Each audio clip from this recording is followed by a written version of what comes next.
커머셜 같은 경우도 뭐 굉장히 종류가 많지 않습니까? 네, 많죠.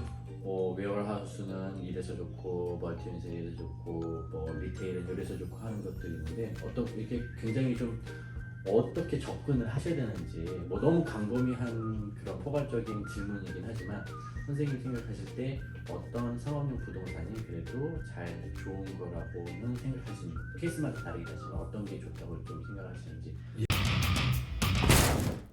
이제 고객분들이 그런 여러 가지 질문을 많이 하세요. 아까도 말씀하셨지만 한국에서 이렇게 부모님이 재산을 갖고든가 사업체를 갖고 오시는 경우가 있는데 어느 제 고객분이 한 가지 이제 투자를 하시려고 하시는데 이제 걱정이 되시는 거예요. 미국도 한 50 밀리언, 한 500억 정도라 그 정도는 되게 큰 돈이 있는데 그거를 멀티 유닛으로 하시려는지 큰 멀티 유닛 그러면 한 500억 정도면 굉장히 큰 돈이죠.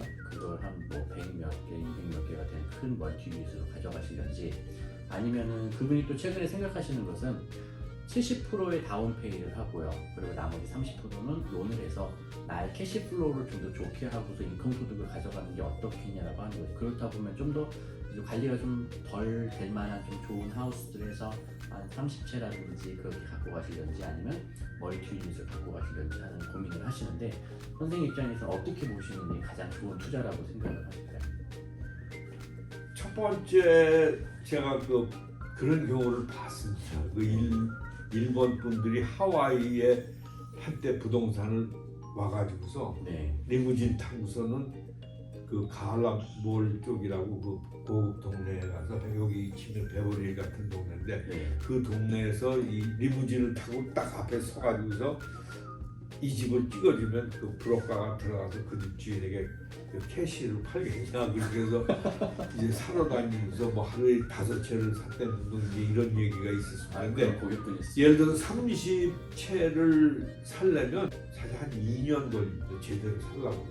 네. 그래서 거기 한 채 사는데도 두들리지가 있어서 다 인스펙션하고 뭐 해야 되는데 이게 한 2년 정도 시간이 걸리니까 에피션시 그 효과적인 면에서 볼 때는 30채를 사는 것보다는 50유닛 아파트를 사는 게 그냥 한 번에 끝나는 거니까 그렇죠. 시간적으로는 굉장히 유리하죠. 두 번째는 이 프로퍼티마다 텍스 비리 나오지 않습니까? 네. 텍스를 내야 되는데 30채의 집을 내려면 이거 앉아서 쓰는 데만도 얼마나 시간이 많이 걸리겠습니까?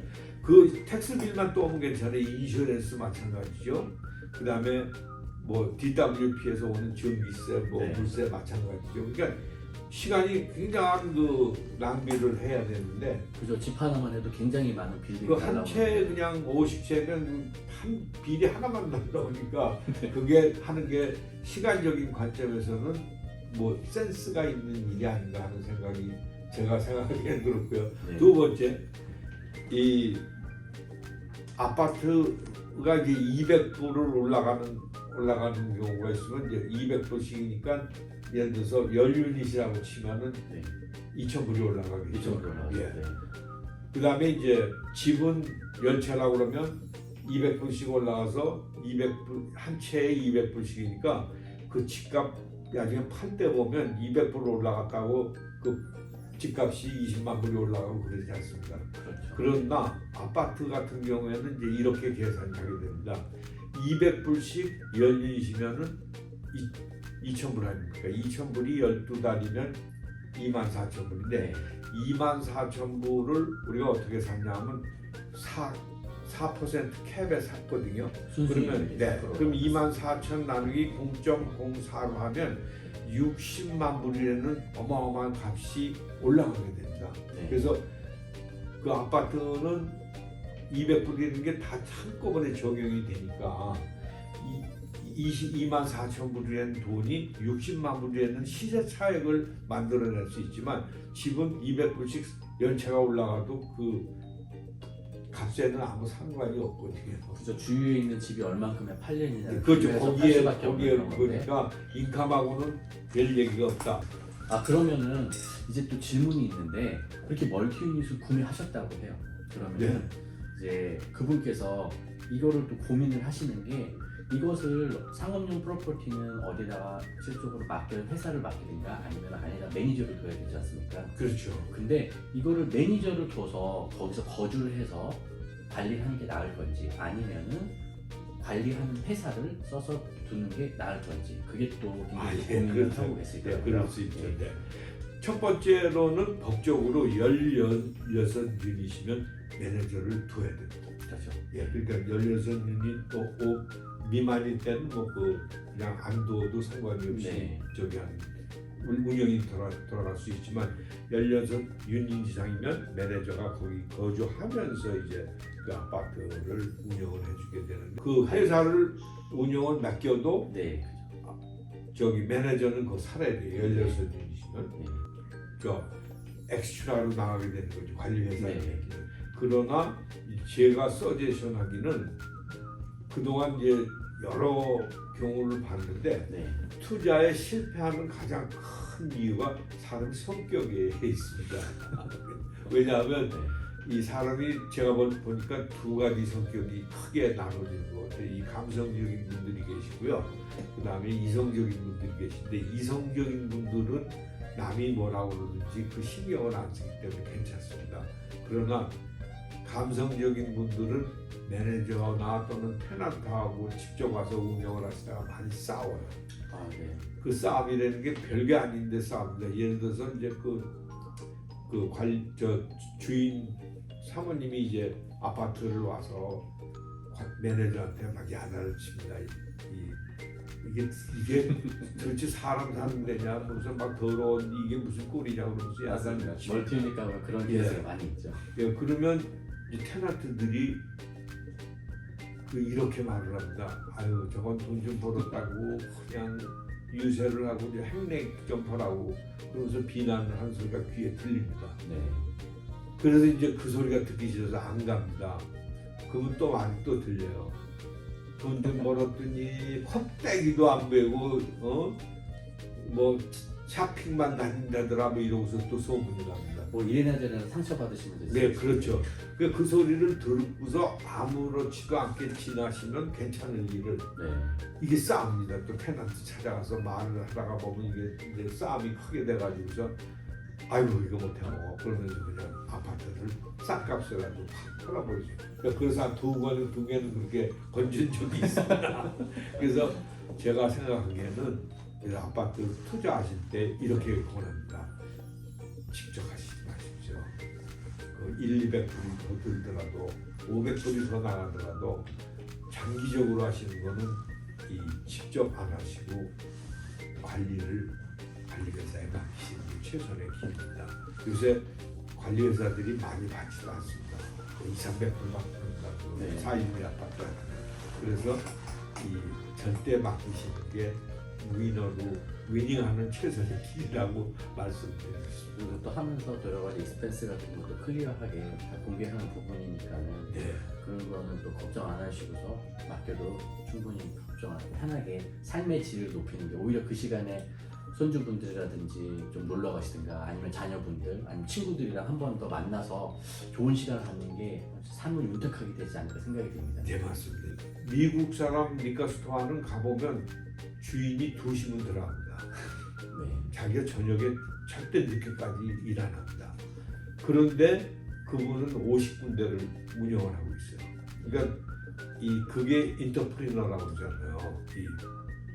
말하자면 맥도날드를 운영하든지 잭인더박스를 운영하는 분들이 30개, 50개를 하고 200개도 하는 분 봤어요. 네. 그러면 그분들은 이걸 그냥 비즈니스로 생각하고서 시스템을 만들어 놓고 좋은 사람을 월급을 많이 주고 잘 쓰면 좋은데 그렇게 안 하시기 때문에 이제 내 몸으로 다 때우려다가 나중에는 결국 한약방에 들어온답니다. 그래서 절대로 그렇게 병원 하지 제대로 말고 사시고 마음 그래서 고생하시고. 오래 사시고 더 행복하게 사시고 더 돈을 많이 버시는 방법은 네. 많이 풀고 많이 쓰고 나누어 주는 게 진짜 행복한 길이다 이렇게 말씀드리고 싶습니다. 네, 그건 부동산뿐만 아니라 인생 철학인 것 같습니다.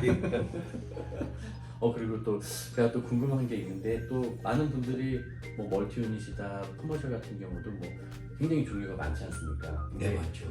뭐 웨어하우스는 이래서 좋고 멀티는 이래서 좋고 뭐 리테일은 이래서 좋고 하는 것도 있는데 어떤 이게 굉장히 좀 어떻게 접근을 하셔야 되는지 뭐 너무 광범위한 그런 포괄적인 질문이긴 하지만 선생님이 생각하실 때 어떤 상업용 부동산이 그래도 잘 좋은 거라고는 생각하시는 케이스마다 다르긴 하지만 어떤 게 좋다고 좀 생각하시는지. 예. 그러면 우리가 먼저 그 네 가지를 같이 투어를 하면서 네. 설명을 드리는 게 빠르다고 생각을 합니다. 첫째는 오피스 빌딩. 네. 오피스 빌딩은 이 대개 우선은 단위가 크죠. 뭐 20층, 30층 되고 15만 최소한도 15만 스퀘어피트, 뭐 30만 스퀘어피트 되는 건물들이기 때문에 이 보통 작은 규모로는 사기가 투자하기가 좀 어렵습니다. 그러나 작은 오피스 건물들은 어떤 분이 투자를 하시면 성공하냐 하면 예를 들어서 부동산 회사가 사무실을 크게 만 스퀘어피트 이상 쓰고 그런다면 건물을 사시는 게 더 성공할 수 있는 빠른 길입니다. 왜? 오나 유서한테는 그 건물이 예를 들어서 뭐 지금 한 350불, 400불을 준다 하더라도 네.